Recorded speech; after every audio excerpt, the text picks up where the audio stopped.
As a young person in these small rural communities, there's a lot of different voices and people trying to influence you in different directions. Other farmers or other farming lads that are your age don't set a great example for you as a Christian at times, with potential alcoholism and party culture as well. And after work, what do? You go down to the pub and have a drink every night. Some fellas do that. So it can be a hard environment, and if you're not going to be involved with that, then you don't always fit in, which can be very hard.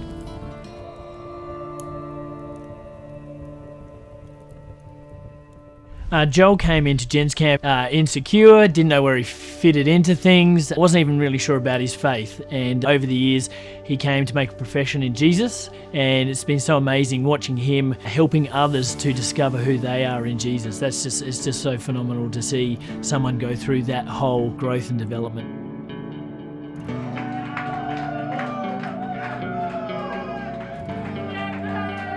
Yeah, so on Gents Camp there's a massive variety of activities. There's a lot of high testosterone activities where we have a lot of running around, some water balloons being thrown, climbing up hills. There might be a few little bumps and bruises, but that's all part of it. Blokes love it when they can just have some competitive activities that really bring the best out of them. The ultimate heart behind Gents Camp is really seeing young boys transition to an authentic Christian manhood and being able to mentor and get alongside the young ones coming through. It's been huge in my growth and being able to challenge me and getting me in that great community of young men that I can lean on when I have tough times in my life. There's been a number of opportunities where I've been able to share my faith journey with the younger generation, and it's awesome when they can take a bit away from it. They end up leaving with a very positive smile. Sometimes you might not even remember that exact conversation, but you can have a real impact. I love being able to support these young men and just be there for them, and so we can see the next generation of amazing young Christian men that we need in the church.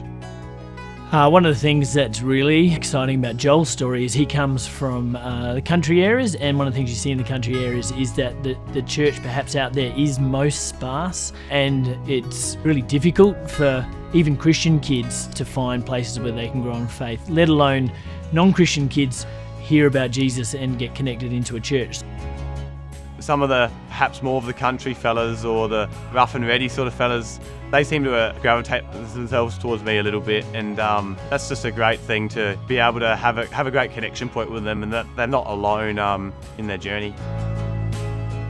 It's great knowing as a country fella that there is an organisation that wants to be there for you and is really looking out for all sorts of people. It would have been very easy to be heavily involved in the party scene or in drugs or alcohol. That was a potential thing that I could easily have fallen into if it wasn't for Scripture Union getting around me and leaders through that really supporting me in my own journey.